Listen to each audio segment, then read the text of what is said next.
everyone, once again welcome back to my YouTube channel.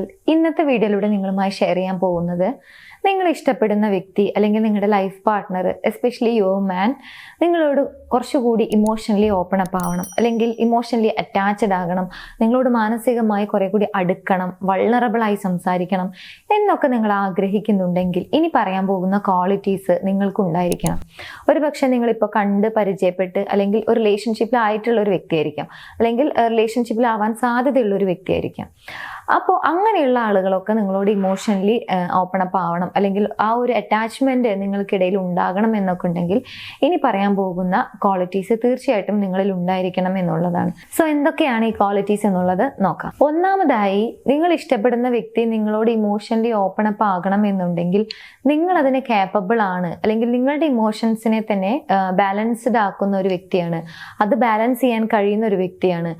അല്ലാതെ opposite നിൽക്കുന്ന വ്യക്തിയെ pressure ചെയ്യിപ്പിക്കുന്ന, അല്ലെങ്കിൽ അവർക്ക് തന്നെ ഒരു തലവേദനയായി മാറുന്ന ഒരു വ്യക്തിയാണ് എന്ന തോന്നൽ ഒരിക്കലും ഉണ്ടാകാൻ പാടില്ല എന്നുള്ളതാണ്. ചുരുക്കം പറഞ്ഞു കഴിഞ്ഞാൽ, നമ്മുടെ ഇമോഷൻസിനെ കൺട്രോൾ ചെയ്യുന്ന, അല്ലെങ്കിൽ നമുക്ക് എന്ത് പറയണം, എന്ത് ചെയ്യണം, എങ്ങനെയാണ് നമ്മുടെ വർക്ക് ബാലൻസ് ആണെങ്കിലും ലൈഫിൽ ഓരോ കാര്യങ്ങളാണെങ്കിലും നമ്മുടെ ഇമോഷൻസിനെ ആണെങ്കിലും ഇങ്ങനെയുള്ള എല്ലാ കാര്യങ്ങളെയും നമുക്ക് എങ്ങനെയാണ് ബാലൻസ്ഡ് ആയിട്ട് കൊണ്ടുപോകേണ്ടത്, ഇതിനെക്കുറിച്ച് കൃത്യമായിട്ടുള്ള ഒരു അറിവ് അല്ലെങ്കിൽ ആ ഒരു ബാലൻസിങ് നമുക്ക് ഉണ്ടായിരിക്കണം എന്നുള്ളതാണ്. പലപ്പോഴും ഇത് എന്തിനു വേണ്ടിയാണ്, അല്ലെങ്കിൽ ഇതുകൊണ്ട് എന്താണ് ഉപയോഗം എന്നുള്ളത് ചിന്തിക്കുന്നുണ്ടായിരിക്കാം.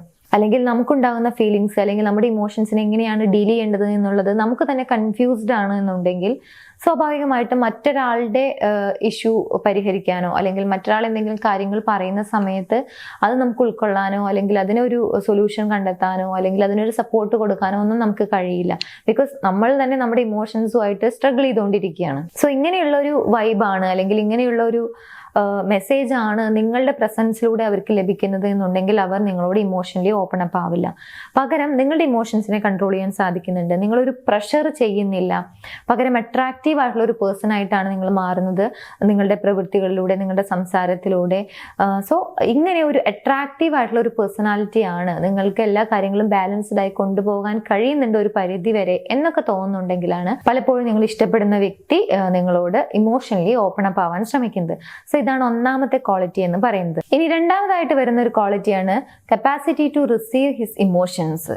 അതായത് ആ വ്യക്തി അവരുടേതായിട്ടുള്ള ഫീലിങ്സ്, അല്ലെങ്കിൽ അവരുടേതായിട്ടുള്ള ഇമോഷൻസ്, അവരുടേതായിട്ടുള്ള ഇൻസിഡൻസ്, അല്ലെങ്കിൽ അവരുടെ എക്സ്പീരിയൻസ്, ഇങ്ങനെ ഓരോ കാര്യങ്ങൾ ഷെയർ ചെയ്യുന്ന സമയത്ത് അത് നിങ്ങൾക്ക് റിസീവ് ചെയ്യാനുള്ള കപ്പാസിറ്റി ഉണ്ടോ ഇല്ലയോ എന്നുള്ളതാണ്. ഇവിടെ കപ്പാസിറ്റി എന്നുള്ളത് കൊണ്ട് ഉദ്ദേശിക്കുന്നത് ആ വ്യക്തി നിങ്ങളോട് ഒരു കാര്യം ഷെയർ ചെയ്തുകൊണ്ടിരിക്കുകയാണ്.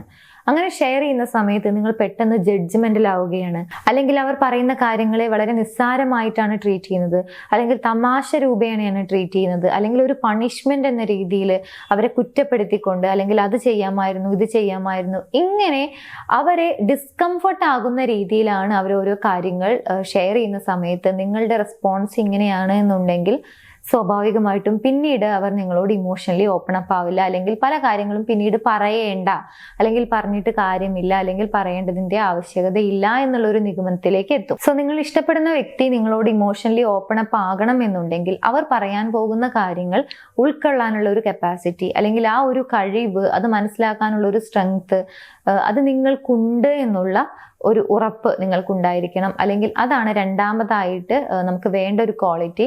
നമ്മൾ ഇഷ്ടപ്പെടുന്ന വ്യക്തി നമ്മളോട് ഇമോഷണലി ഓപ്പൺ അപ്പ് ആകണം എന്നുണ്ടെങ്കിൽ ആവശ്യമുള്ള രണ്ടാമത്തെ ക്വാളിറ്റി. ഇനി മൂന്നാമത്തെ പോയിന്റ് നോക്കാം. അതാണ് ലെസ് ക്രിറ്റിസിസം, മോർ അപ്രീസിയേഷൻ. ഇനി നിങ്ങൾക്ക് അപ്രീഷിയേറ്റ് ചെയ്യാനുള്ള ഒരു മാനസികാവസ്ഥയില്ല, അല്ലെങ്കിൽ അതിനെക്കുറിച്ച് വലിയ ഐഡിയ ഒന്നുമില്ല എന്നുണ്ടെങ്കിലും കുഴപ്പമൊന്നുമില്ല. പക്ഷേ ക്രിട്ടിസൈസ് ചെയ്യുന്നത് കുറച്ച് കുറയ്ക്കുക എന്നുള്ളതാണ് ഇവിടെ ചെയ്യേണ്ടതായിട്ടുള്ള കാര്യം. അതായത് നമ്മൾ എപ്പോഴും ക്രിട്ടിസൈസ് ചെയ്യുന്ന, എല്ലാ കാര്യത്തിനും കുറ്റപ്പെടുത്തിക്കൊണ്ടിരിക്കുന്ന, നമ്മളെ ഡിസ്കംഫർട്ട് ആക്കുന്ന, ഒരു കാര്യത്തിനും നമ്മളെ എൻകറേജ് ചെയ്യാത്ത ഒരു വ്യക്തിയോടൊപ്പം നമുക്ക് ടൈം സ്പെൻഡ് ചെയ്യാൻ അത്ര ഇഷ്ടം ഉണ്ടാവില്ല. മാത്രമല്ല അവരോടൊപ്പം ടൈം സ്പെൻഡ് ചെയ്ത് കഴിയുമ്പോൾ ഒരു എക്സോസ്റ്റഡ് ആയിട്ടുള്ള ഒരു ഫീൽ ആയിരിക്കും, വളരെ ടയേർഡ് ആയിട്ടുള്ള, ഡ്രെയിൻഡ് ആയിട്ടുള്ള ഒരു സിറ്റുവേഷൻ പോലെ ആയിരിക്കും. അതുകൊണ്ട് തന്നെ അങ്ങനെയുള്ള വ്യക്തികളുമായിട്ട് ടൈം സ്പെൻഡ് ചെയ്യുക, അല്ലെങ്കിൽ അവരുടെ പ്രസൻസ് അത്ര ആഗ്രഹിക്കില്ല. എന്നാൽ എന്നാൽ നിങ്ങൾ കുറച്ച് ക്രിട്ടിസൈസ് ചെയ്യുകയും അതുപോലെ തന്നെ അവരുടെ ഭാഗത്ത് നിന്ന് എന്തെങ്കിലും പോസിറ്റീവായിട്ടുള്ള കാര്യങ്ങൾ കാണുന്നുണ്ടെങ്കിൽ അത് അപ്രീഷിയേറ്റ് ചെയ്യുകയും ചെയ്യുന്ന ഒരു വ്യക്തിയാണ് എന്നുണ്ടെങ്കിൽ സ്വാഭാവികമായിട്ടും അവർ നിങ്ങളോട് ഒരുപാട് കാര്യങ്ങൾ പറയാനുള്ള സാധ്യതയുണ്ട്. ബിക്കോസ് അവർക്ക് ആ ഒരു പോസിറ്റീവ് ആയിട്ടുള്ള ഒരു വൈബ് അല്ലെങ്കിൽ ഒരു ഫീല് നിങ്ങളിൽ നിന്ന് ലഭിക്കുന്നുണ്ടായിരിക്കും. സോ ലെസ് ക്രിട്ടിസൈസ് ചെയ്യുന്ന ഒരു വ്യക്തിയാണ് എന്നുണ്ടെങ്കിൽ അതാണ് നിങ്ങളോട് അവർ കുറെ കൂടി ഇമോഷണലി ഓപ്പൺ അപ്പ് ആവണം, അല്ലെങ്കിൽ ഓരോ കാര്യങ്ങൾ തുറന്നു പറയണം, മാനസികമായി കുറെ കൂടി അടുക്കണം എന്നൊക്കെ ഉണ്ടെങ്കിൽ നമുക്കുണ്ടായിരിക്കേണ്ട മറ്റൊരു ക്വാളിറ്റി. ഇനി 4ാമത്തെ പോയിന്റ് എന്താണെന്നുള്ളത് നോക്കാം. അതിനു മുമ്പായി നിങ്ങളുടെ റിലേഷൻഷിപ്പിൽ ഏതെങ്കിലും ഇഷ്യൂസ് നിങ്ങൾ ഫേസ് ചെയ്യുന്നുണ്ടെങ്കിൽ അതിനൊരു പ്രോപ്പർ ഗൈഡൻസ് വേണമെന്ന് തോന്നുന്നുണ്ടെങ്കിൽ അതിനൊരു ഗൈഡൻസ് നമ്മൾ പ്രൊവൈഡ് ചെയ്യുന്നുണ്ട്. സോ ആ ഗൈഡൻസ് താല്പര്യമുണ്ടെന്ന് തോന്നുന്ന ആളുകൾക്ക് മുകളിൽ കാണുന്ന നമ്പറിലേക്ക് കോൺടാക്ട് ചെയ്യാവുന്നതാണ്. ആവശ്യമുള്ള ആളുകൾ കോൺടാക്ട് ചെയ്ത് സംസാരിക്കുക. 4ാമത്തെ പോയിന്റ് ആണ് ട്രസ്റ്റ് എന്ന് പറയുന്ന ഒരു കാര്യം നിങ്ങളിൽ നിന്നും അവർക്ക് എക്സ്പീരിയൻസ് ചെയ്യാൻ സാധിക്കണം. അതായത് നമ്മുടെ ലൈഫിൽ ചാലഞ്ചിങ് ആയിട്ടുള്ള ചില സിറ്റുവേഷൻസ് ഒക്കെ വന്നെന്നിരിക്കും. എസ്പെഷ്യലി ചാലഞ്ചിങ് ആയിട്ട് വരുന്നത് അല്ലെങ്കിൽ ചില മിസ്റ്റേക്കുകളൊക്കെ സംഭവിക്കുക, അങ്ങനെയൊക്കെ വരും. നമ്മൾ ചിലപ്പോൾ എടുത്ത തീരുമാനങ്ങൾ തെറ്റിപ്പോവുക, അല്ലെങ്കിൽ എത്ര ശ്രമിച്ചിട്ടും നമുക്ക് മുന്നേറാൻ കഴിയാത്ത ചില കാര്യങ്ങൾ ഉണ്ടായിരിക്കാം. ഇങ്ങനെ പല രീതിയിൽ ലൈഫ് നമ്മളെ ചാലഞ്ച് ചെയ്തുകൊണ്ടിരിക്കും എന്നുള്ളതാണ്.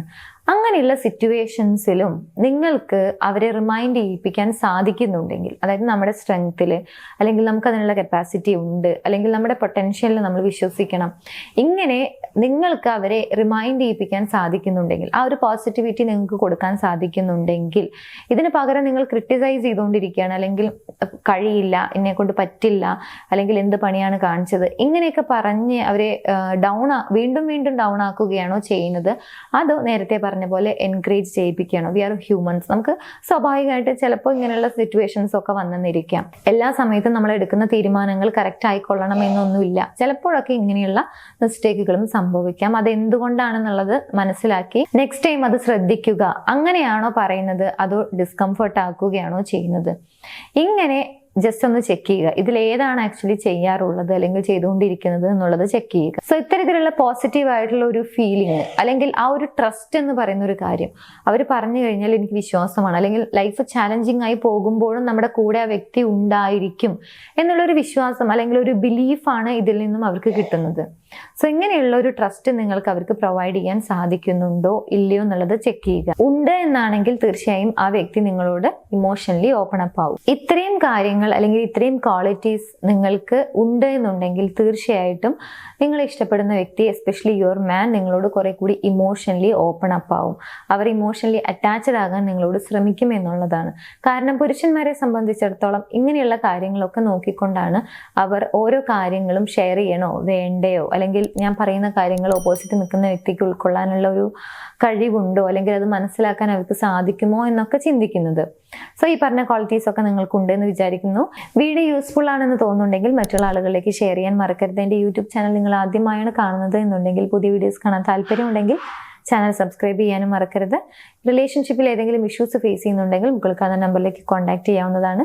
എനിവേസ് നമുക്ക് മറ്റൊരു വീഡിയോയിൽ കാണാം. താങ്ക്